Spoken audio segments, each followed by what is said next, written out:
우리 아버지 되시는 하나님을 예배하는 우리 존귀한 예배자 여러분들을 주님의 이름으로 환영하고 축복합니다. 오늘도 우리 하나님의 말씀을 사모하고 또 주님의 몸된 성전, 우리 송암교회를 향한 부흥과 성숙을 꿈꾸는 우리 모두에게 하나님께서 귀한 말씀의 은혜를 허락하여 주실 줄로 믿습니다. 우리 주변 분들과 함께 인사 나누실 때 찬양 들으시면서 많이들 우셨어요. 그러나 활짝 웃으시면서 우리 사랑과 축복의 인사를 함께 나눌 수 있도록 하겠습니다. 먼저 가까운 분들과 함께 인사 나누시죠. 사랑합니다, 축복합니다. 인사합시다.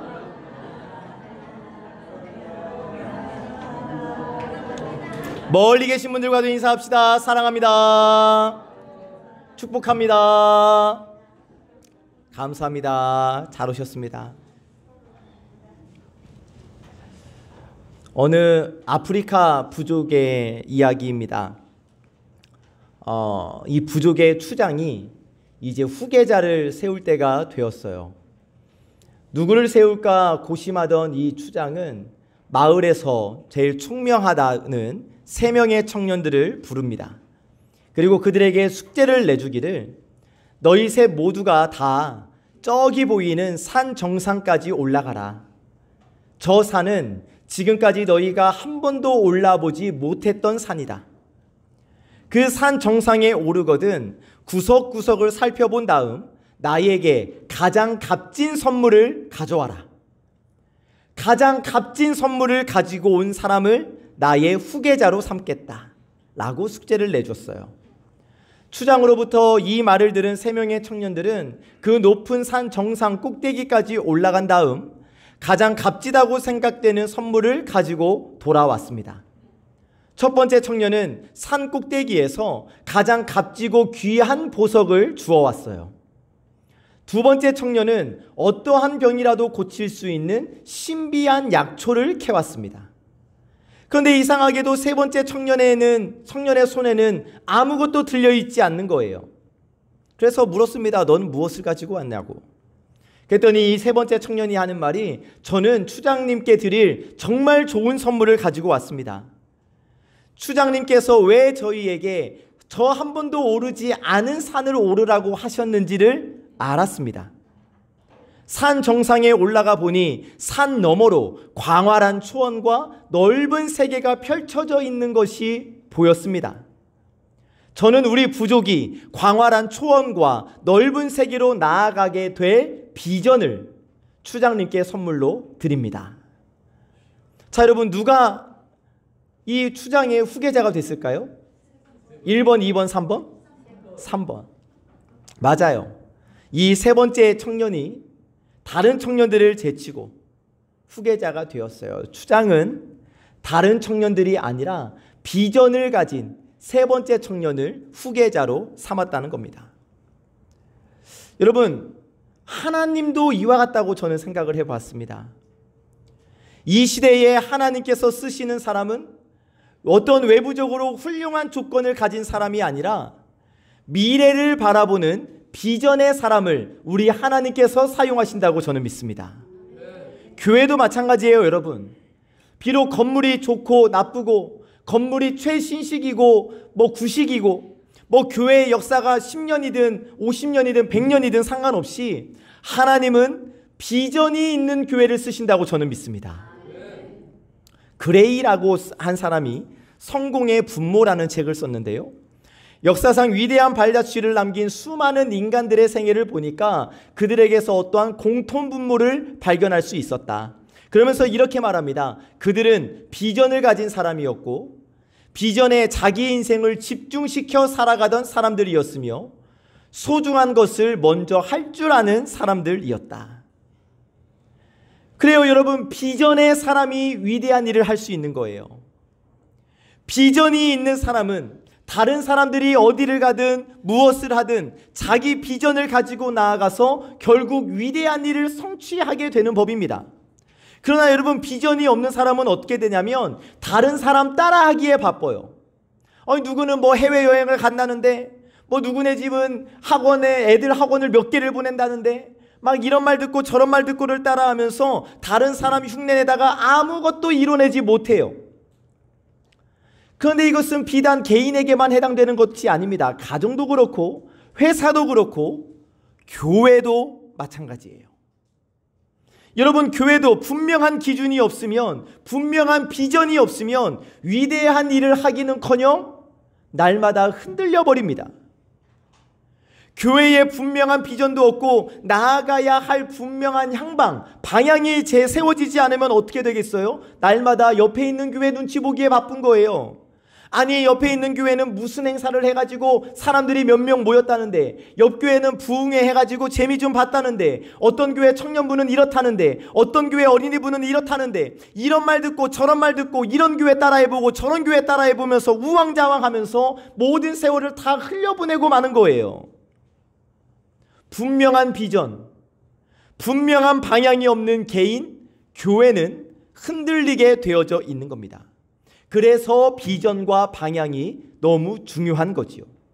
사도 바울의 고백을 한번 보실까요? 사도행전 20장 24절 말씀 함께 읽어봅시다. 시작. 내가 달려갈 길과 주 예수께 받은 사명 곧 하나님의 은혜의 복음을 증언하는 일을 마치려 하면은 나의 생명조차 조금도 귀한 것으로 여기지 아니하노라. 아멘. 사도 바울은 목숨 걸고 복음을 증거합니다. 내 생명조차 조금도 귀할 것으로 여기지 아니하며 복음을 증거합니다. 왜냐? 이렇게 할 수 있었던 이유는 바울의 가슴 속에 담겨져 있는 비전 때문이었어요. 복음을 땅 끝까지 이르러 증거하겠노라는 그의 비전과 그의 인생의 목표가 있었기 때문에 목숨까지도 아끼지 않고 복음 증거의 사명을 감당할 수 있었던 것이죠. 계속해서 바울의 고백입니다. 고린도전서 9장 26절 함께 시작.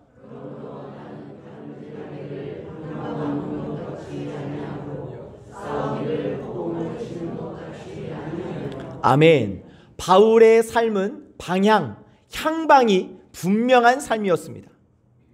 그냥 허공에다 대고 헛손질하는 그런 인생이 아니었다는 거예요. 왜요? 그의 안에 분명한 비전이 있었기 때문이에요. 사랑하는 여러분, 오늘 우리에게도 방향, 향방을 분명히 한 사도 바울과 같은 모습이 우리에게도 필요한 줄 믿습니다. 우리 교회도 마찬가지예요.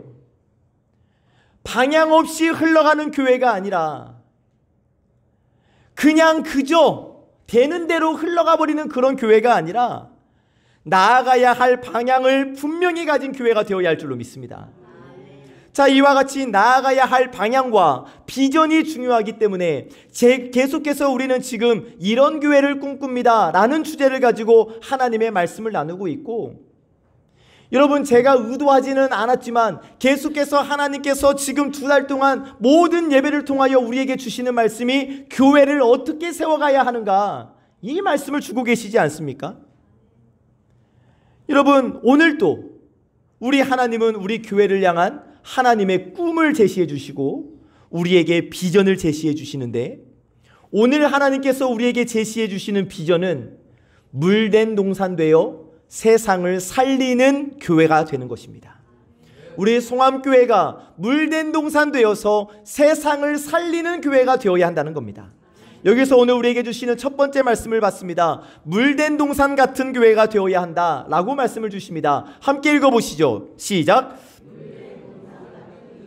아멘. 물된 동산 같은 교회가 되어야 한다. 바라기는 여러분, 우리 송암의 모든 성도들은 물된 동산 같은 성도, 우리의 모든 가정은 물된 동산 같은 가정, 우리 송암교회는 물된 동산 같은 교회 되기를 주님의 이름으로 간절히 축복합니다. 아멘. 자, 물은 창조주이신 하나님께서 우리 인간들에게 주신 선물이에요. 그런데 물을 보면 아무런 색이 없어요. 아무런 맛도 없어요. 냄새도 없습니다. 그럼에도 불구하고 이 물은 인간 생존에게 있어서는 없어서는 안 되는 필수 불가결한 물질이고, 모든 생명체는 이 물을 필요로 합니다. 특히 우리 사람은 더욱 그렇습니다. 사람의 몸은 70%가 물로 구성이 되어졌다고 하는데, 이 70%의 물 중에서 5%만 빠져나가도 탈수증에 걸리고 심하면 목숨까지 잃게 되는 경우가 있다는 거예요.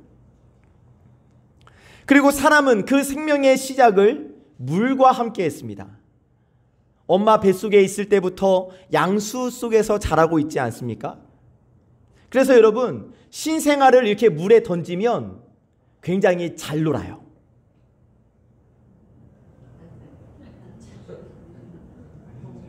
약 50일 정도 됐던 걸로 기억을 하는데,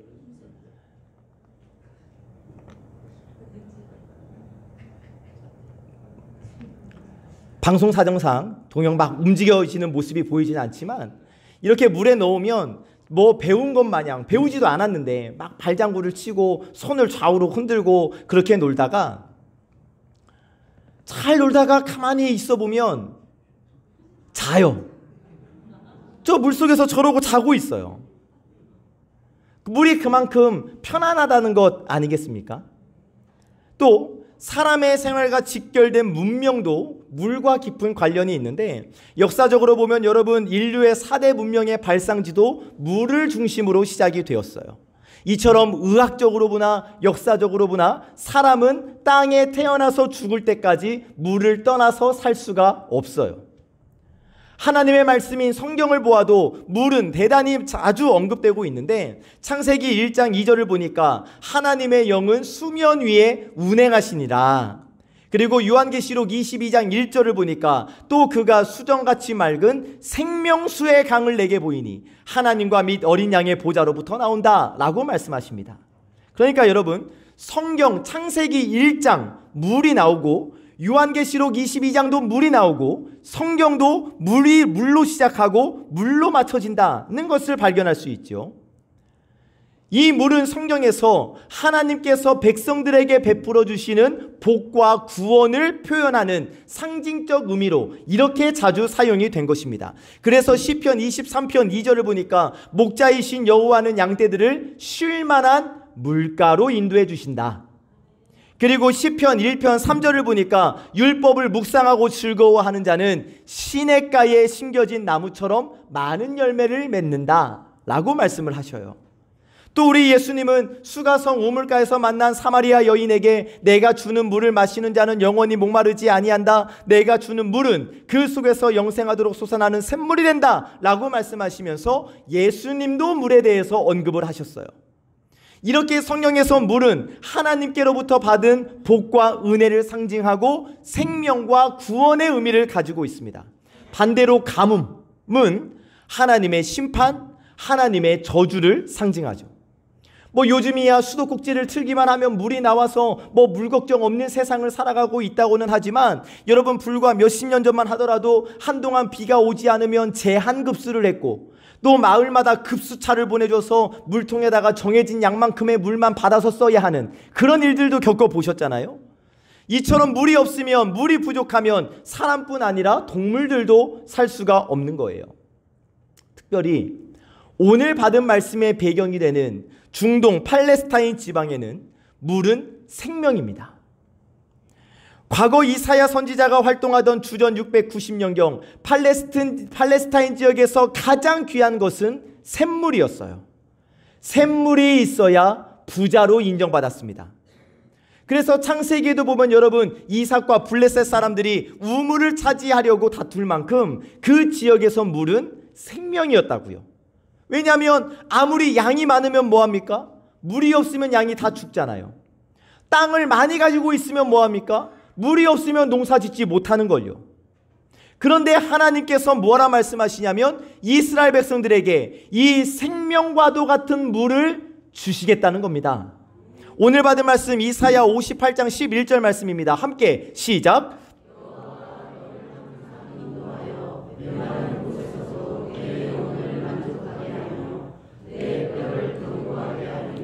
너는 물된 동산 같겠고 물이 끊어지지 아니하는 샘 같을 것이라. 아멘. 하나님께서 뭐라 말씀하세요? 이스라엘 백성들에게 물된 동산 같은 삶을 살도록 복을 주시겠다. 물은 생명이라고 말씀드렸잖아요.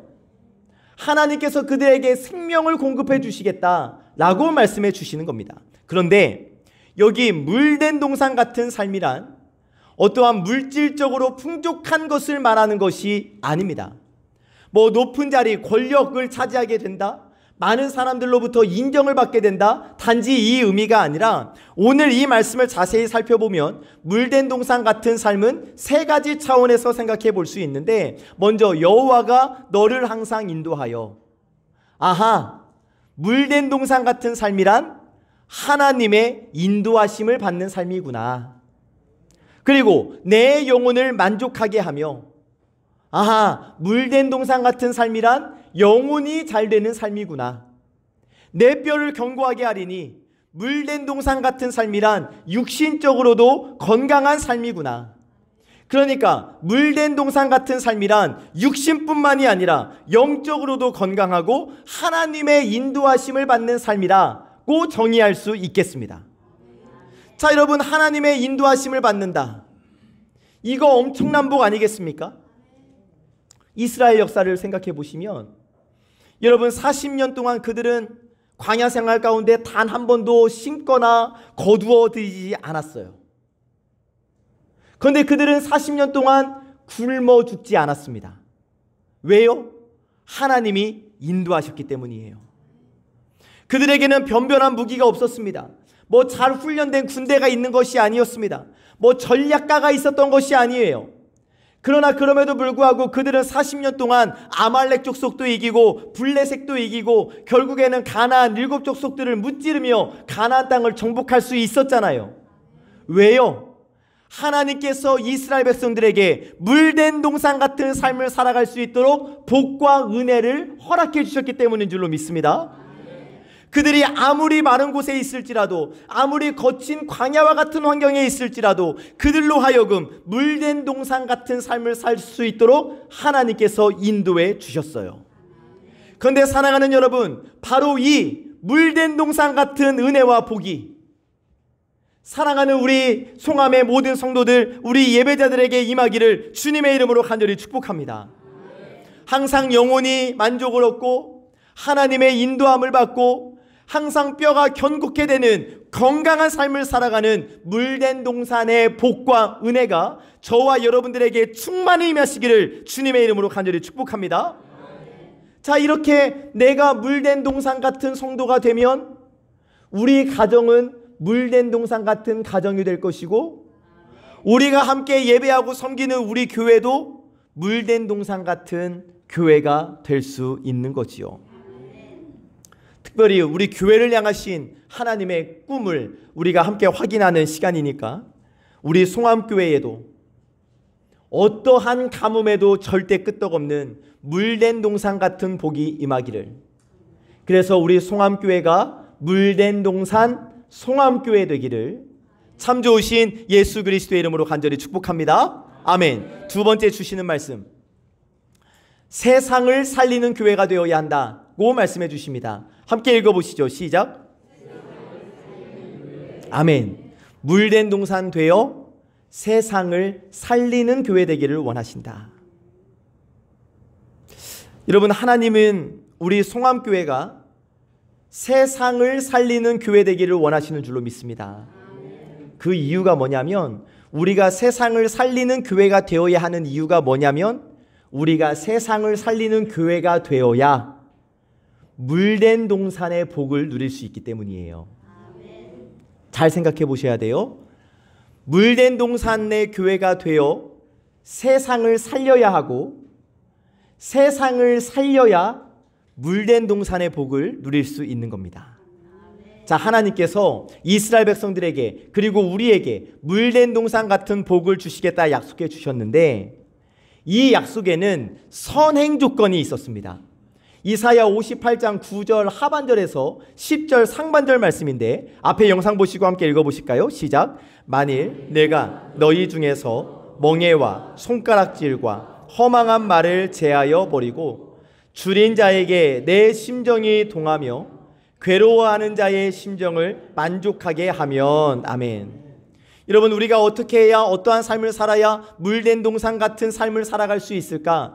말씀을 보니까 5가지의 선행 조건을 말씀해 주시는데, 크게 2가지로 소극적인 행동, 적극적인 행동으로 구분해 볼 수 있겠습니다. 소극적인 행동으로는 9절 하반절 말씀, 다른 사람을 힘들게 하는 멍에를 씌워서는 안 되고, 다른 사람에게 손가락질하면서 멸시해서도 안 되고 악한 말과 같은 허망한 말을 해서는 안 된다.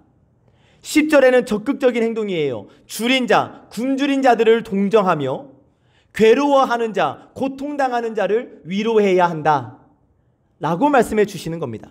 한마디로 여러분, 어렵고 힘든 사람들을 돌보며 그들의 회복을 위하여 힘쓰는 것이 우리가 물된 동산 같은 삶을 살 수 있는 비결이라는 것이고, 우리 교회가 이러한 사역을 감당해야 한다는 거예요. 우리만 물된 동산 같은 삶을 살아가고 있고 물된 동산의 복을 받는 것으로 만족하는 것이 아니라, 아직도 물된 동산의 방법을 모르고 그 삶을 살지 못하는 사람들을 위로하고 그들을 살리는 일을 교회가 감당할 수 있어야 하고, 그래야 물된 동산의 교회가 될 수 있다는 겁니다. 어느 마을에 호수가 있었어요. 그런데 가끔 그 호수에서 사람들이 뱃놀이를 하다가 가끔 물에 빠져 죽기도 하고 수영 미숙으로 인하여서 익사사고가 발생하기도 하고 그랬습니다. 그래서 동네 사람들이 모여서 회의를 했는데 결론을 이렇게 내렸어요. 돌아가면서 한 명씩 안전요원을 하자, 경비를 하자. 그렇게 서서 경비, 안전요원을 하다 보니까 이 다리가 아파요. 그래서 앉을 의자를 두기로 했고 그곳에 의자를 두었어요. 그렇게 의자를 만들어 놓기는 했지만 이제는 따가운 그 햇볕을 막는 지붕이 필요했던 거예요. 그래서 지붕을 만들었어요. 이렇게 하나하나 세워가다 보니까 비를 막을 수 있는 벽도 만들고 돌로 된 바닥에 카페트도 깔고, 그래서 결국 나중에는 인명을 구조할 수 있는 구조본부가 세워지게 되었습니다. 그런데 그렇게 물에 빠진 사람들을 구조본부에 데려다가 눕혔더니 이 깨끗한 카페트 바닥에 먹은 것을 토해내고 각종 오물들이 묻는 거예요. 그래서 마을 사람들이 이렇게 결정했다고 해요. 카페트가 더러워지니까 물에 빠진 사람들을 일단 구조하면 이 건물 밖에 두기로. 구조본부가 왜 세워졌어요? 그 사람을 살리기 위해서 세워졌잖아요. 그런데 물에 빠진 사람을 그 구조본부 밖에 두기로 결정을 했대요. 결국 생명을 살리는 목적으로 지어놓은 건물이 생명을 구조하는 데 사용되지 않았던 거예요. 그 건물의 본질을 상실하고 만 거지요. 여러분, 우리 교회는 어때야 합니까? 우리 교회가 교회의 본질을 상실하면 안 됩니다. 세상에서 아직도 절망하고 있는 사람들을 외면한 채 우리 교회만 물된 동산의 복을 누리면 되는 거지, 뭐 다른 사람들까지 돌볼 필요가 있는가라고 생각하면 교회의 본질을 놓치고 있는 거예요. 오늘 받은 말씀에서 하나님께서 물된 동산의 축복을 누리는 사람의 의무에 대해서 말씀하시지 않습니까? 확인해 보실까요? 12절 말씀입니다. 함께 시작.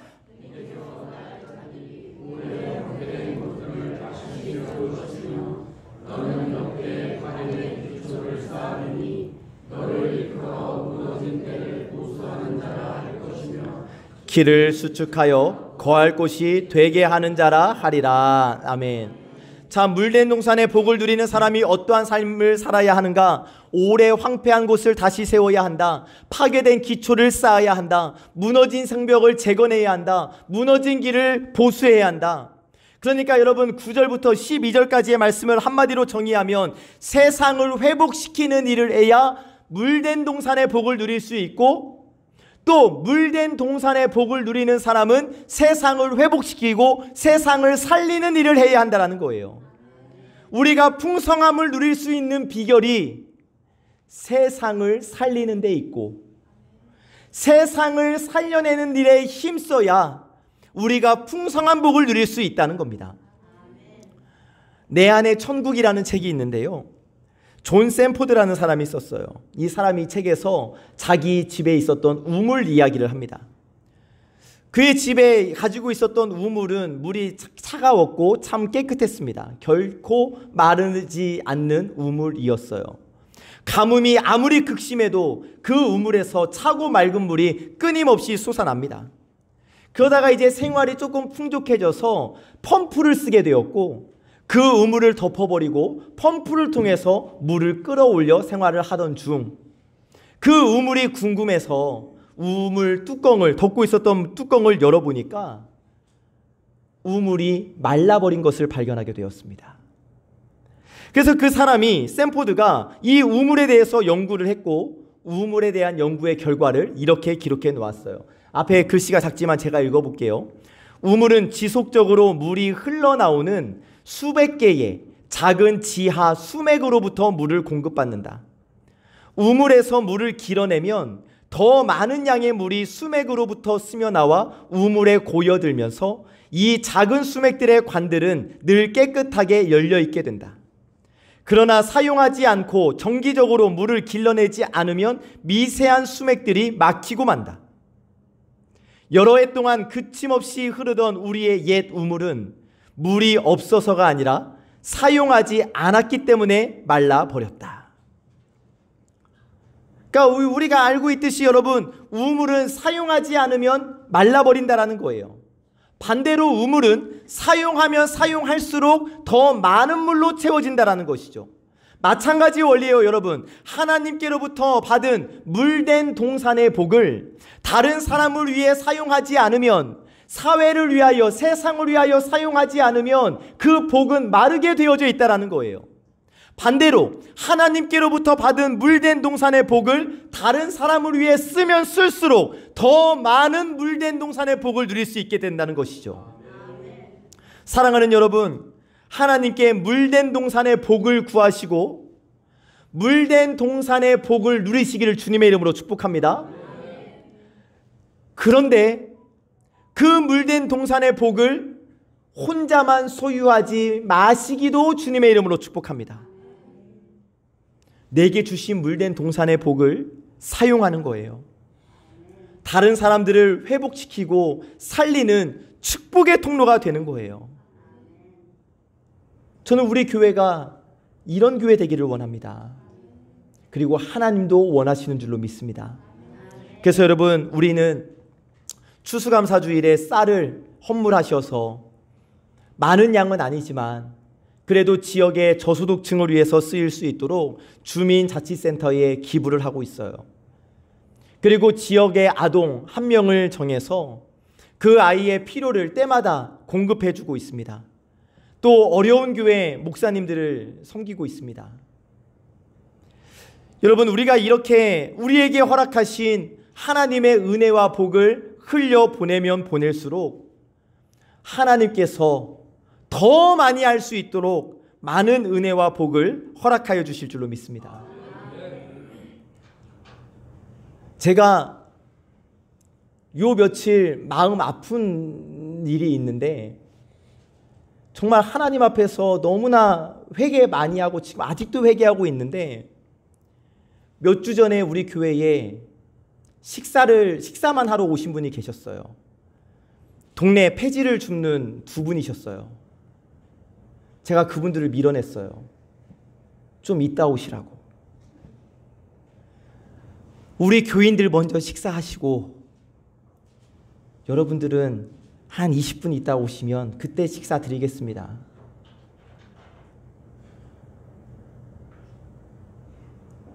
왜 그랬는지 모르겠어요. 근데 그게 너무나 후회돼요. 그냥 드시게 할 걸. 그냥 드시라고 할 걸. 그래서 그 중에 한 분은 그동안은 제 인사도 받고 그러셨는데 요즘은 제 인사도 안 받으세요. 왜 그랬는지 모르겠어요. 너무 후회돼요. 여러분, 우리가 교회의 역할을 해야 할 터인데, 사람들을 교회로 오게 해야 할 터인데 오히려 사람들을 막아버리고 있었던 것은 아닌지, 제가 말씀을 통해서 깨졌고 말씀을 통해서 회개했습니다. 자, 물론 세상을 살리는 일이 물질로만 하는 것은 아니죠. 얼마 전에 우리 어린이 교회 친구들이 교회 주변의 쓰레기를 줍는 사역을 했습니다. 그리고 아까 약속했는데 아주 더운 날씨, 아주 추운 날씨를 제외하고는 우리 어린이 친구들이 이 사역을 주기적으로 하도록 했어요. 그리고 우리 청년들도 하기로 우리 아까 청년 회장님께서 약속을 하셨습니다. 70세 이상을 제외하시고는 우리 남선교회도, 1여선교회도, 2여선교회도 한 번씩 동네 돌면서 쓰레기 줍는 사역이라도 했으면 좋겠어요. 다른 여러 구체적인 방법들 더 연구하고 계획해야겠지만 어찌하든지 모든 분들이 작은 일이라 할지라도 세상을 회복시키고 세상을 살리는 축복의 통로로 살아가는 우리 송암의 모든 성도들 되시기를 주님의 이름으로 축복합니다. 그래서 우리 송암교회 때문에 이 지역 주민들이 행복을 느끼고 우리 송암교회 때문에 의정부뿐만이 아니라 이 나라 이 민족이 복받는 일들이 일어나기를 간절히 원합니다. 여러분, 우리는 나의 행복만을 위해서 살기에는 너무나 값진 복을 받은 사람들 아니겠습니까? 그렇다면 그 복을 세상을 살리는 일을 위해 써야 하겠죠. 진짜 하나님의 백성은 하나님께로부터 받은 물된 동산의 복을 나누며 살아가는 사람들이다.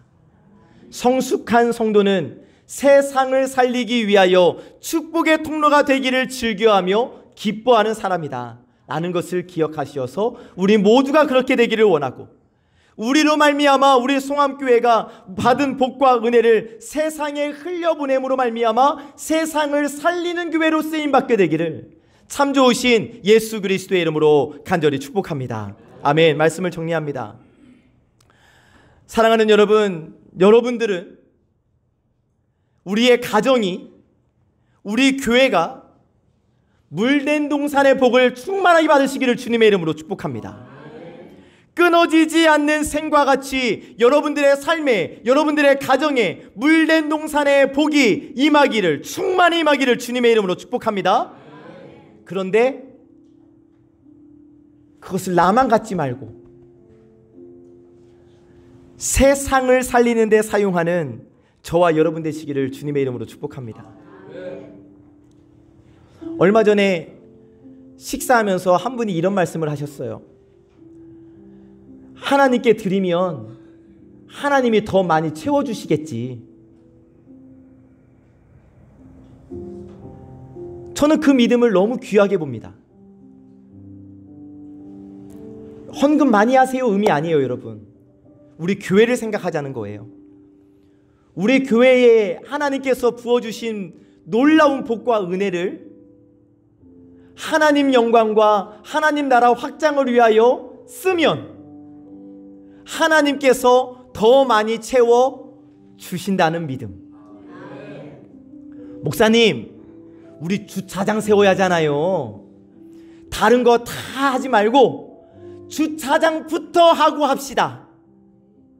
아멘 안 돼요, 여러분. 아멘 하시면 다시 취소. 아멘 취소. 다른 거 다 일단 하지 말고 주차장 먼저 세운 다음에 뭘 해도 합시다는 아니에요, 여러분. 그 마음 품고 있으면 우리 교회 주차장 절대 못 세워요. 우리 교회가 지금 있는 상황 속에서 최선을 다하여서 교회다운 교회의 역할을 감당해야 그 교회다운 교회의 역할을 감당할 수 있도록 하나님께서 주차장을 허락해 주시는 거예요. 주차장이 있어야 선교 사역을 할 수 있는 것이 아니라 선교 사역을 감당해야 주차장을 주시는 거예요. 교회의 모든 일들은 그렇게 진행이 되어지는 겁니다.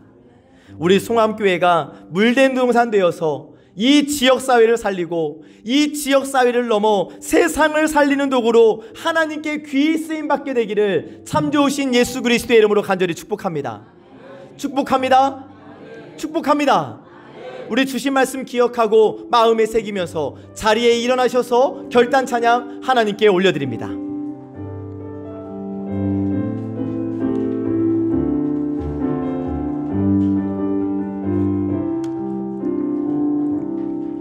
우리에겐 소원이 하나 있네. 주님 다시 오실 그날까지 우리 가슴에 새긴 주의 십자가 사랑 나의 교회를 사랑케 하네. 주의 교회를 향한 우리 마음 희생과 포기와 가난과 고난 하물며 죽음조차 우릴 막을 수 없네. 우리 교회는 이 땅의 희망. 처음입니다. 우리에겐 소원이 하나 있네. 주님 다시 오실 그날까지 우리 가슴에 새긴 주의 십자가 사랑 나의 교회를 사랑케 하네. 주의 교회를 향한 우리 마음 희생과 포기와 가난과 고난 하물며 죽음조차 우릴 막을 수 없네. 우리 교회는 이 땅의 희망. 교회를 교회 되게 예배 되게 우릴 사용하소서. 진정한 부흥의 날 오늘 임하도록 우릴 사용하 교회를 교회 되게 예배 되게 우릴 사용하소서. 진정한 부흥의 날 오늘 임하도록 우리 마지막으로 한 번만 더 고백합시다. 교회를 교회 되게 예배